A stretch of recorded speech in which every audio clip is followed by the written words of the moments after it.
El Señor esté con ustedes.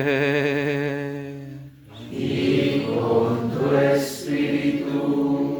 Evangelio de nuestro Señor Jesucristo, según San Lucas.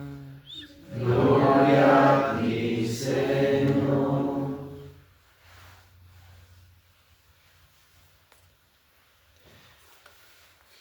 En aquel tiempo Jesús dijo a la multitud: Cuando ustedes ven que una nube se va levantando por el poniente, enseguida dicen que va a llover, y en efecto llueve.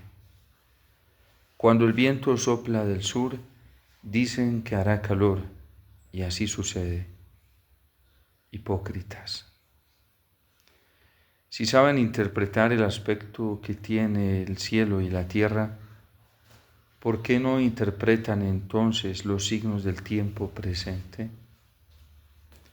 ¿Por qué, pues, no juzgan por ustedes mismos lo que les conviene hacer ahora? Cuando vayas con tu adversario a presentarte ante la autoridad, haz todo lo posible por llegar a un acuerdo con él en el camino, para que no te lleve ante el juez te entregue a la policía y la policía te meta en la cárcel. Yo te aseguro que no saldrás de ahí hasta que pagues el último centavo. Palabra del Señor. Gloria a ti, Señor Jesús.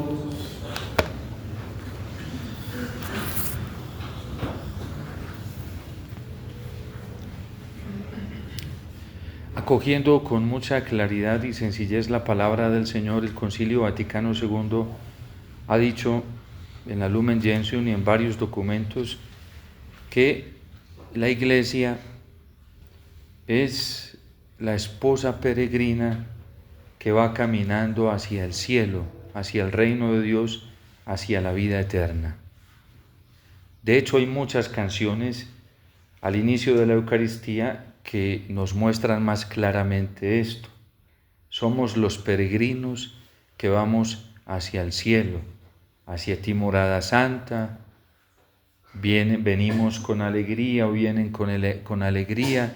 En fin, muchísimos cantos basados en la Sagrada Escritura, en la tradición y el magisterio de la Iglesia, sobre todo esos cantos tradicionales, pues nos dan a entender muchísimo más claro esto, que nosotros somos peregrinos.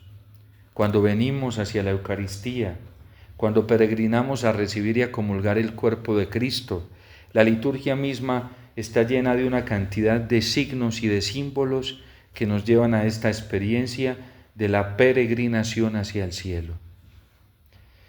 Así podemos comprender más claramente lo que está diciendo hoy el Señor en el Evangelio. Mientras vas de camino, procura reconciliarte con tu adversario. El pecado a nosotros nos hizo enemigos de Dios. Y esa es la realidad. El amor al mundo nos hace enemigos de Dios. De hecho, Jesús lo dice: el mundo y yo no somos amigos. El mundo me odia. Y si ustedes me siguen a mí, también los odiará a ustedes.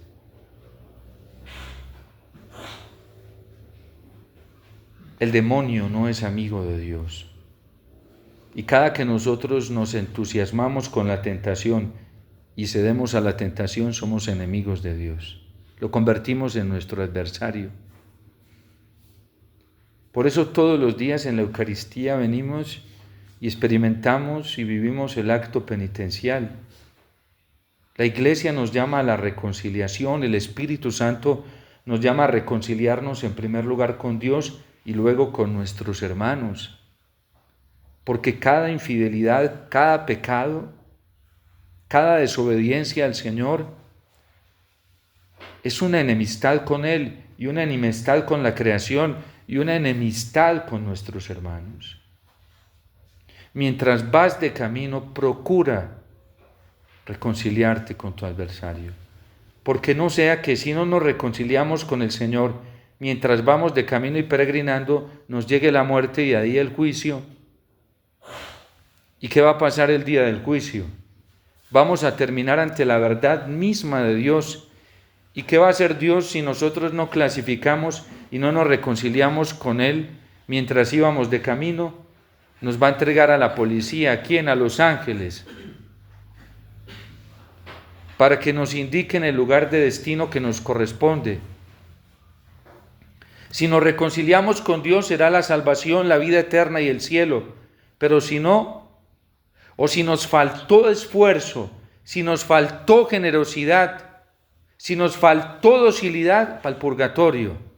Y también de acuerdo al grado de docilidad, de generosidad y de esfuerzo que nos haya faltado por reconciliarnos con nuestro adversario de camino, serán los grados de purificación en el purgatorio. La misma palabra de Dios nos enseña que hay grados, lo mismo que en el infierno. Y si no nos importó y nos rebelamos conscientemente y nos resistimos conscientemente y definitivamente no aceptamos humildemente el llamado de Dios a la conversión, será el infierno. Porque toda negación rotunda del corazón, así aparentemos exteriormente, aquí lo que importa es la actitud interior del corazón, no es lo externo. Y si nos resistimos a la palabra de Dios internamente, ojo que ponemos en peligro nuestro destino eterno. Será nuestra condenación. Y la palabra del Señor es clara. Por eso procura hacerlo rápido, que el Señor te está ofreciendo todas las posibilidades. Procuremos hacerlo inmediatamente porque Él nos está ofreciendo todas las posibilidades. ¿Qué es lo único que tenemos que hacer? Asumir cada uno de nosotros nuestra responsabilidad y dejar de estar haciendo responsables a los demás. Dejar de estar haciendo responsable a las circunstancias. Dejar de estar haciendo responsable al demonio de todo, porque somos especialistas en eso. Lo único que nos está pidiendo el Señor es un consentimiento de lo que Él nos está diciendo. Asume tu responsabilidad, reconoce que tú has fallado y pide perdón, que yo estoy dispuesto a dártelo.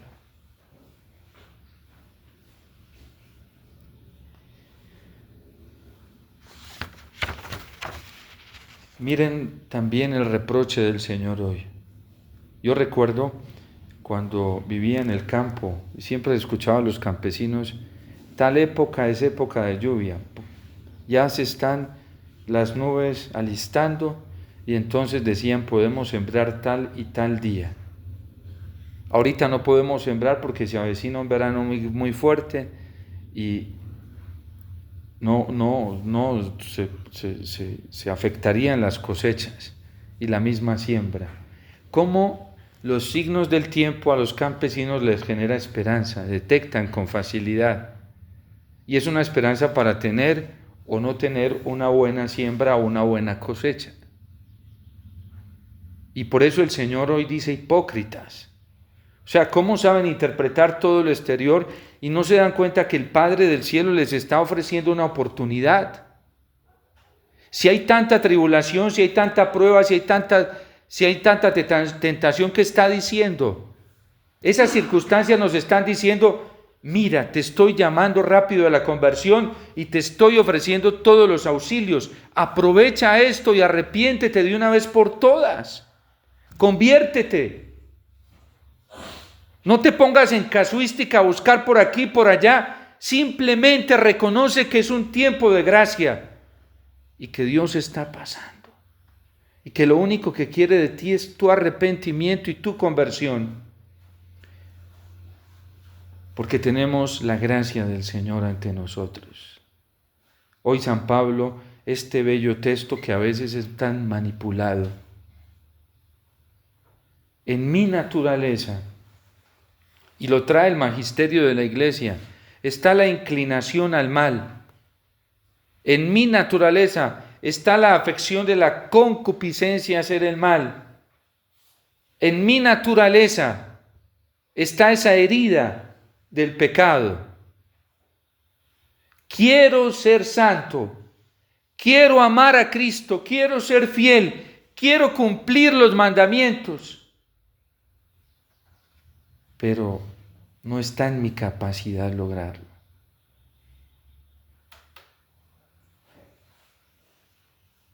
Por eso Benedicto XVI en la encíclica Deus Caritas dice que no se comienza a ser cristiano por una decisión ética.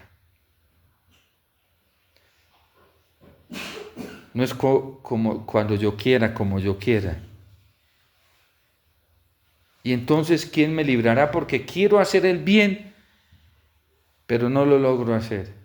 Y dice San Pablo, desdichado de mí, pobre de mí. ¿Quién me librará de este combate, de esta lucha, de este sufrimiento? Y luego responde con admiración, gracias sean dadas a Cristo. Él me librará de esta angustia, de esta lucha. La gracia de Dios por medio de Jesucristo nuestro Señor. ¿Qué dice San Pablo? Ya todo está dado para mí. Ya todo está solucionado. Ya Dios lo solucionó todo en Cristo. Lo único que necesito hacer es buscarlo a Él, encontrarme con Él, dejarme guiar por Él, obedecerle a Él, imitarlo a Él, hacer todo lo que Él hizo, vivir como Él vivió, pensar como Él pensó, tener los mismos criterios de Él, tener sus mismos sentimientos. Ya está todo solucionado. Y ante esto, ¿qué le respondemos hoy? A un pelagianismo y a un voluntarismo, que es de Pelagio, que está dentro de la iglesia. Y hoy dentro de la iglesia hay muchos que pretenden alcanzar la paz, que pretenden alcanzar la unidad, que pretenden alcanzar la vida fraterna, que pretenden alcanzar la salvación y la gloria con puro esfuerzo humano. ¿Y qué decía Benedicto XVI en Deus Caritas? No, Señor, no se llega a ser cristiano por una decisión ética. Es que vea, es muy sencillo. Así usted piense diferente a mí, dejemos eso a un lado y abracémonos y démonos la mano y no tomemos en cuenta. ¿A usted le parece que el mal menor está bien hecho? A mí no. Dejemos eso a un lado. Lo importante es la unidad. No, Señor, no es ese voluntarismo. ¿A usted le parece que el que una persona divorciada se vuelva a casar y comulgue, a usted le parece que eso está mal? A mí no. Dejemos eso a un lado. Lo importante es que nos entendamos. No, Señor, eso es puro voluntarismo. Mire que usted y yo tenemos la capacidad de abrazarnos, de caminar juntos para el mismo lado.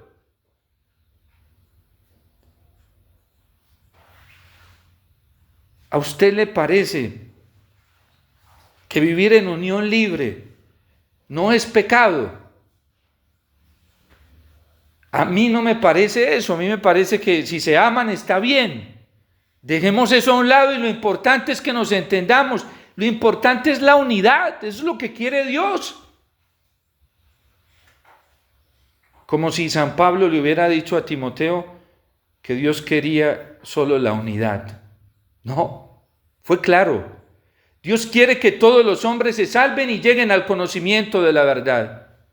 Y cuando Cristo ora por la unidad, que la quiere, la desea y la anhela, también es el deseo del Padre.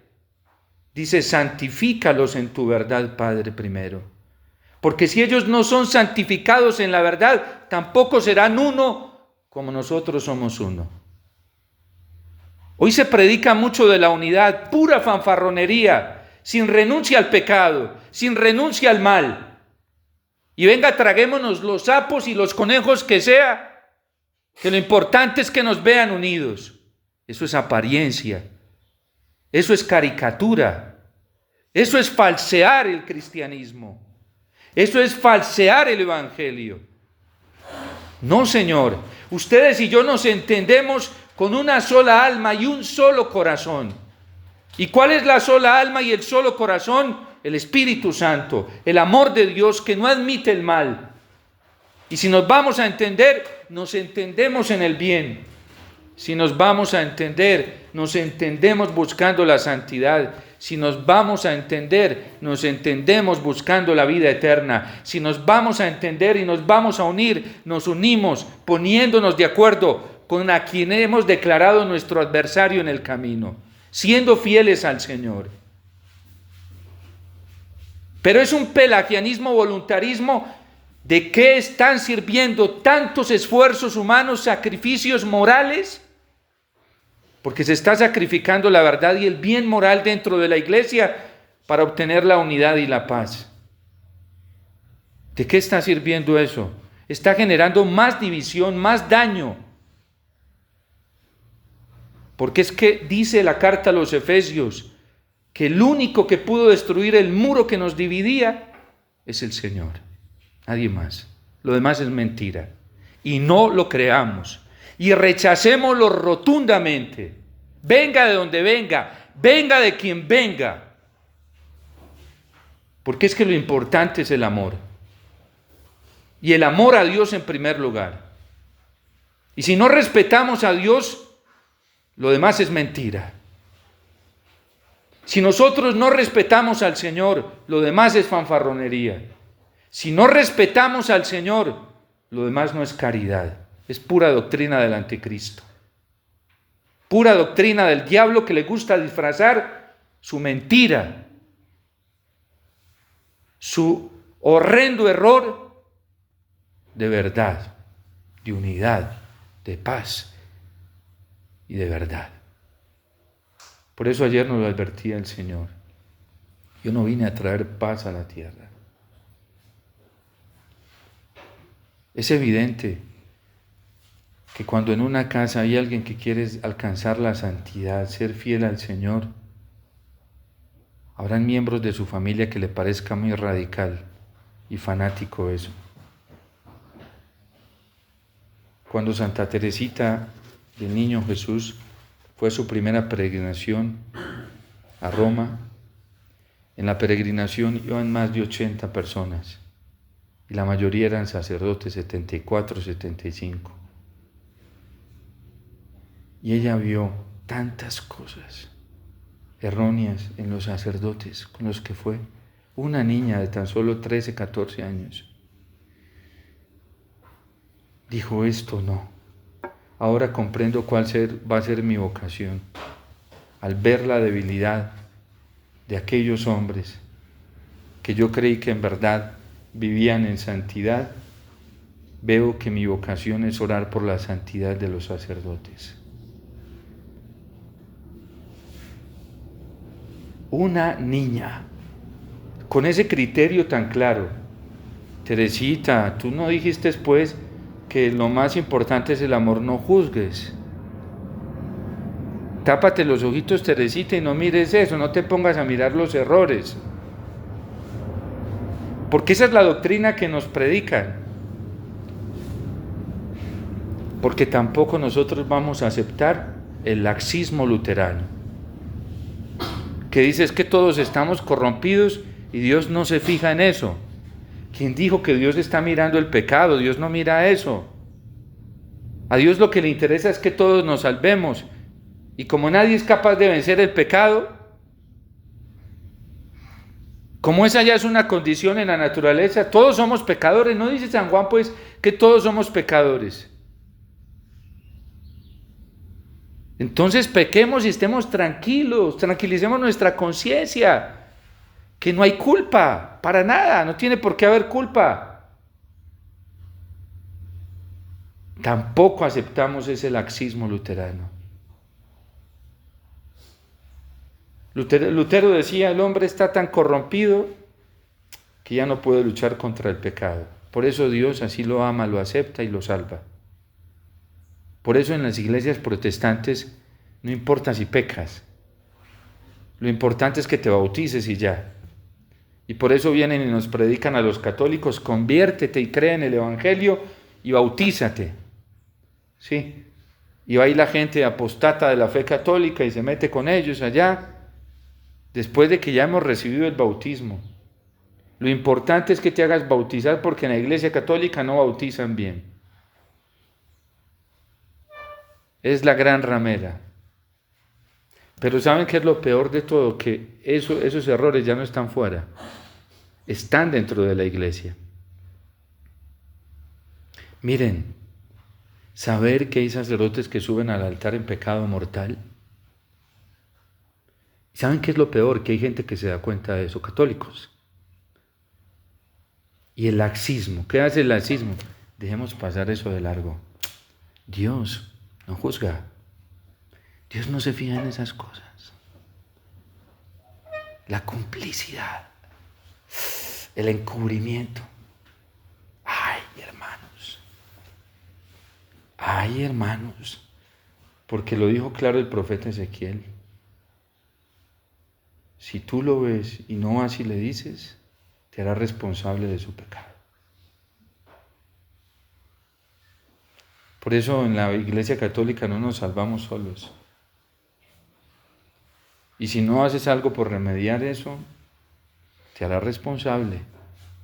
No es a criticar, es a corregir, que es diferente. No es a condenar, es a corregir, que es diferente. No es a censurar, es a corregir, que es diferente. Ay, no, a mí me da miedo. Ah, bueno. Con ese miedo vas a ir a responder ante el Señor. Y le vas a decir, es que a mí me dio miedo. Bueno. Ese fue tu Dios, sigue a ese tu Dios. A veces, ¿por qué nos cuesta tanto la corrección, ir a buscar al hermano? Porque quién sabe cuántas cosas tenemos guardadas por allá. ¿Y saben qué es lo más extraordinario? Porque eso es una bendición. Cuando nosotros nos damos a esa tarea, Dios nos descubre las miserias a nosotros. Eso es lo mejor. Y cuando nos las descubre, inmediatamente quedamos al desnudo, incitados a vestirnos rapidito con la gracia de Dios. La vida cristiana es muy hermosa. Y es una bendición muy grande. Porque la gracia de Cristo nos basta para todo eso. Yo no quiero llegar a la eternidad y que el Señor me diga, Omar, te diste cuenta de cosas y nunca las dijiste sabiendo que yo te di la gracia para eso. ¿Cuándo, Señor? En el bautismo te hice profeta. Señor, no, pero a mí no me dieron eso. ¿Cómo que no? Te ungieron con crisma. Ah, Señor, yo estaba muy chiquitico y a mí ni siquiera me dijeron ni me contaron. Pero cuando estabas grande te diste cuenta, cada que ibas a la misa, te dabas cuenta de eso. Señor, a mí nunca me invitaron a misa ni me llevaron a misa. Yo creo que todos nosotros, gracias a Dios a nosotros nunca nos pasó eso, porque sí nos invitaron y sí nos llevaron, sí.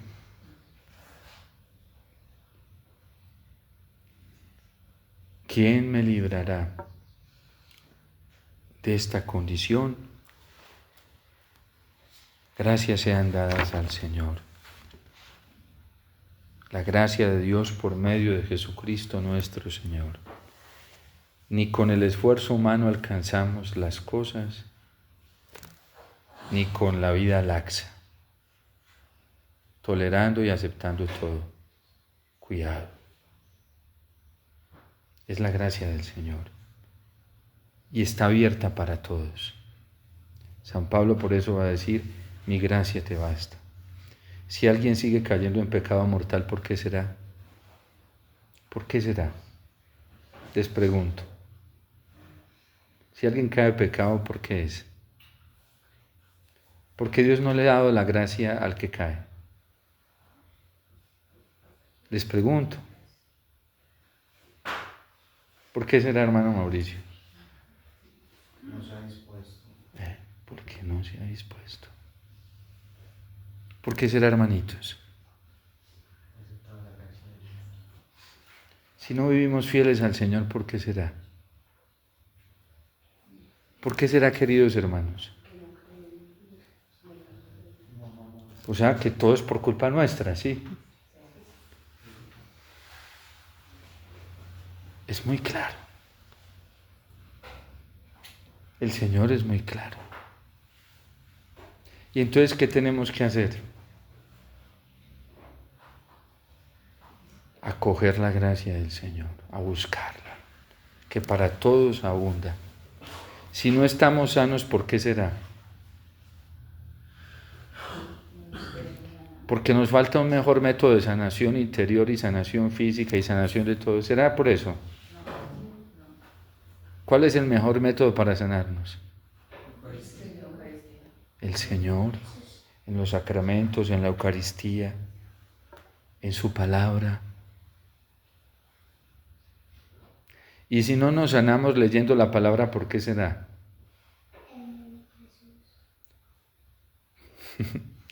Porque no estamos creyendo en ella, ¿cierto? Pero en Jesús tenemos todo, todo.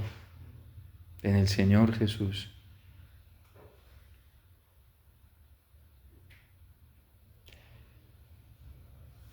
Pidámosle a la Virgen que no deje de interceder por nosotros, a San José, y que abramos prontamente los oídos y los ojos. El que sigue en el pecado, sigue porque se ha cerrado a la gracia del Señor. Y si hoy no estamos caminando en la santidad, ¿será por qué? Porque al Señor le está faltando algo. Está siendo demasiado generoso. Santa Teresita, en el tiempo de ella no podían comulgar todos los días. Y ella se moría por comulgar todos los días. Pero no se atrevía a decirle a su confesor porque solamente el confesor podía autorizar eso. Ella decía, con lo que yo siento cada que comulgo, yo quisiera, hasta que un día dijo, no me voy a privar más, se lo voy a decir, que me deje comulgar todos los días, y le dijo y la dejaba comulgar todos los días. Y dice, con esto aprendí que cuando deseo algo bueno, nunca debo privarme en pedirlo. Nunca debo privarme en pedirlo. Y su felicidad era porque ella decía que cada que comulgaba, ella sentía una fuerza para padecer lo que fuera. Y si nosotros estamos comulgando todos los días,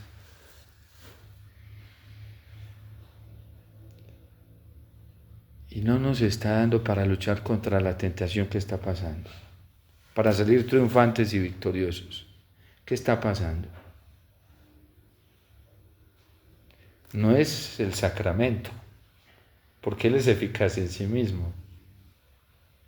¿Somos quiénes? Nosotros.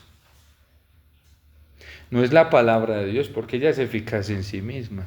Santa Teresita dice que a los 13 años comprendió que dedicarse a la vida intelectual era una distracción. Y cogió el libro de la imitación de Cristo y dijo, lo que sentía mi alma es indescifrable. Y entonces dice que el Señor le dio una harina pura, le dio una harina pura, le dio miel,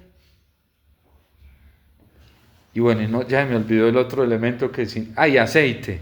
Y dice que con ella ella hacía un pan espiritual, hacía el pan espiritual y ella se deleitaba. ¿Y cuál era el aceite? Era la Eucaristía y la palabra de Dios.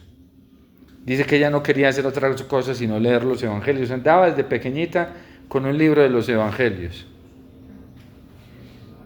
Y la tía le ponía que se los leyera y ella era feliz. Porque hay gente que le causa tanta pereza la palabra de Dios, que lo único que hace es dormirlos. No sigamos con ese cuento porque es que a la Santa Teresita le dieron la gracia, a nosotros no, eso es herético. Ese es un Dios gnóstico. Los gnósticos decían eso. La herejía del gnosticismo decía que solamente eran unos neumáticos espirituales, otros no. Y así hay gente dentro de la iglesia. Las herejías están más vivas hoy que nunca en la práctica.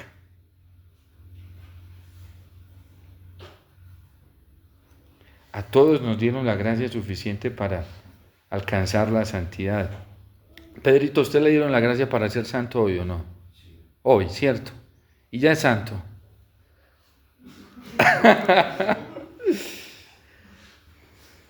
Menos mal aquí está su esposa, vea. A todos nos la dieron. A mí me dieron la gracia para ser santo ya. No lo soy todavía porque me falta creerle más al Señor. Y es hora de que nosotros tenemos conciencia. Nos dieron la gracia para no dejarnos arrastrar de nuestra debilidad, de nuestra concupiscencia, de nuestra naturaleza herida. ¿Sí nos dieron la gracia o no? Sí. ¿O alguno está esperando a ver cuándo le llega? Levanten la mano los que son bautizados. ¿Qué les dieron en el bautismo? Los que vienen a la Eucaristía, recibimos la confirmación, dice el catecismo que ya tenemos en esos sacramentos toda la gracia para ser santos e inmaculados. Padre, la única inmaculada es la Virgen. Ya nos lo dieron todo. De hecho, cuando lleguemos al juicio, pues el Padre no nos va a pedir otra cosa, nos va a decir, te di el bautismo, te di la Eucaristía, a ver, dame cuentas de tu administración. Yo quiero saber si viviste de acuerdo a eso, simplemente eso y no más, a todos. Sacerdotes, religiosos, religiosas, matrimonios, a todos. Ven un momentico acá, mira, yo te di esto, te di el bautismo, te di la confirmación, te di la Eucaristía, y además va a aparecer ahí, la recibiste todos los días. A ver, ahora me vas a decir, mira, aquí está, tú viviste de acuerdo a esto, vamos a mirar. Ya no nos va a preguntar a nosotros, sino vamos a mirar. Aquí están los sacramentos, lo que yo te di, y aquí está tu vida. Aparece ahí. Vamos a hacer una comparación entre esto y esto. A ver si se parece. Ay, no, Señor, todavía me falta todavía un poquito en esto. Bueno, váyase para allá hasta que lo complete. Al purgis, al purgatorio, ¿sí?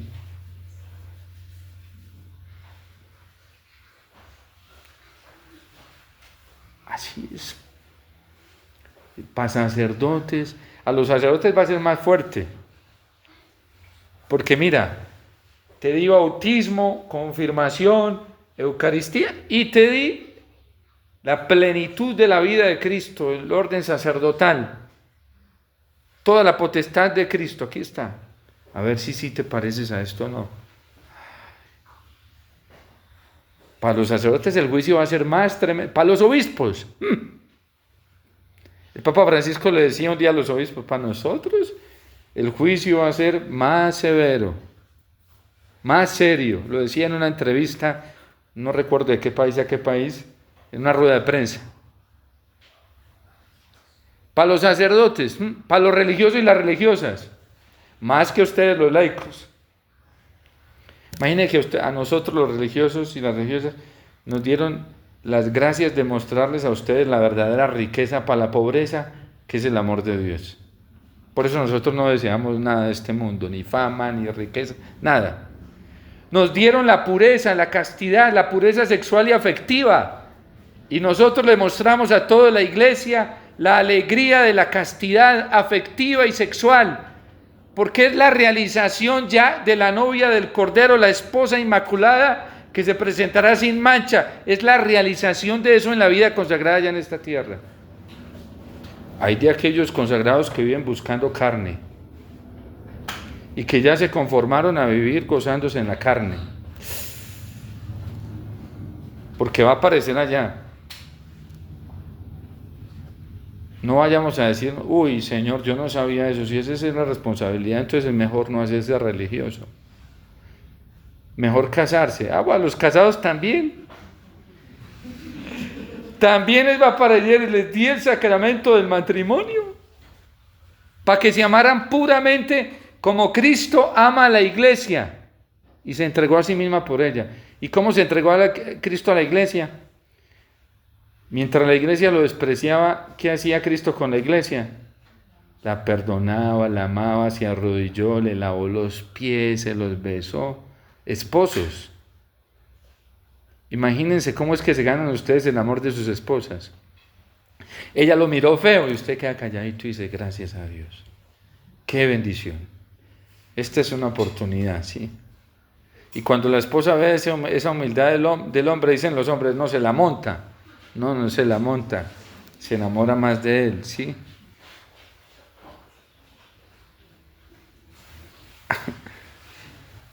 Porque Dios nos dio la gracia. Y ustedes, esposas, amar a Cristo como la iglesia ama a Cristo, convirtiéndose, entregándose totalmente al Señor, viviendo de Él, buscando al Señor como las vírgenes sensatas, que siempre están en vela, buscando al Señor, haciéndolo todo para el Señor, buscando agradarle en todo al Señor.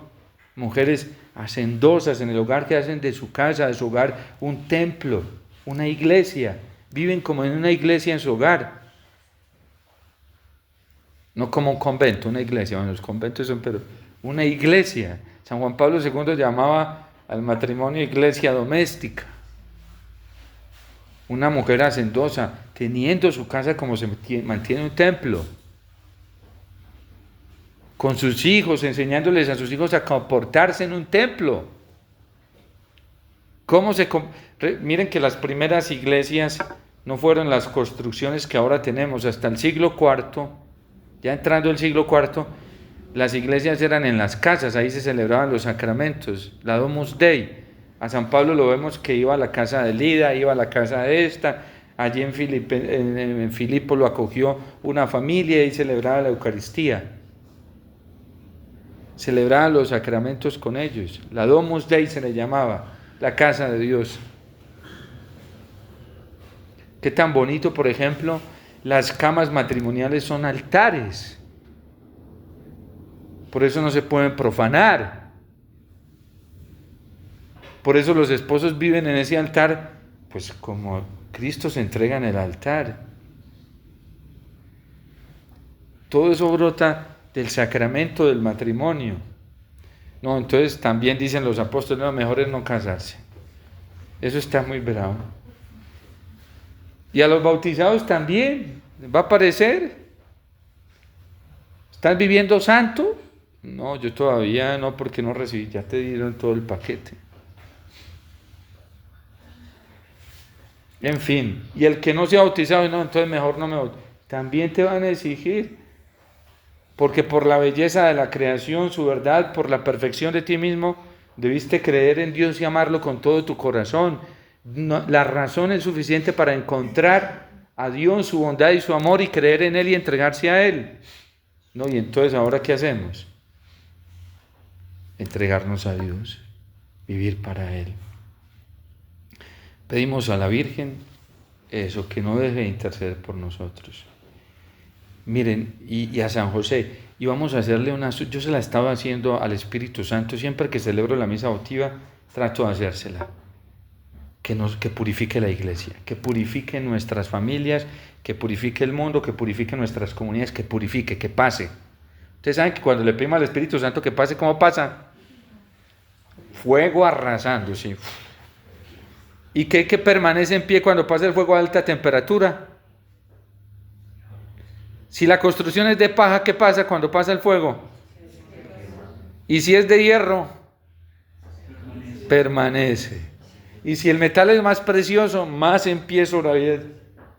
Por eso el Señor llevó a Elías al Oré. ¿Y qué fue dijo a Elías? Voy a pasar. Y Elías llegó todo contento, salió. Y lo primero que fue un huracán, piedras, partía piedras. Pero Señor, no ibas a pasar. Elías, estoy pasando. Después un fuego que lo consumía todo. Y Elías asustado dijo, Señor, pero tú no crees que... Sí, Elías, estoy pasando. Así es. Los místicos describen así el paso de Dios en la vida humana. Porque es que Elías, esto es con tribulación y con pruebas. Y después, una suave brisa. Listo, Elías, ya. Ahora llegó al culmen mi manifestación. Ya estás sosegado, ya llegaste a la unión conmigo. Entonces, pidámosle, entre más le pidamos, ¿qué va a pasar? Más pruebas se van a desatar, más tribulaciones. ¿Y qué quiere decir? Aprendan a leer los signos de los tiempos. ¿Qué está pasando quién? El Señor, su Espíritu. No dejemos de pedirle. Yo trato de celebrar por eso los lunes y los martes, cada que puedo, la misa votiva al Espíritu Santo, y les evidencio mi deseo. Siempre le pido al Señor una purificación. Y que me dé la gracia de resistir, porque eso golpea fuerte. ¿Sí? Pero bueno, el Señor es fiel a lo que promete. Entonces, todos ya recibimos la gracia. ¿Qué tenemos que hacer? Vivir en santidad. Entregarnos totalmente al Señor. Por eso el salmista hoy dice: Señor, tus preceptos son mi delicia, la alegría de mi corazón. Eso es lo anhelo, vivir en tus preceptos. Que la Virgen y San José no dejen de interceder por nosotros en este camino hacia el cielo, hacia la vida eterna.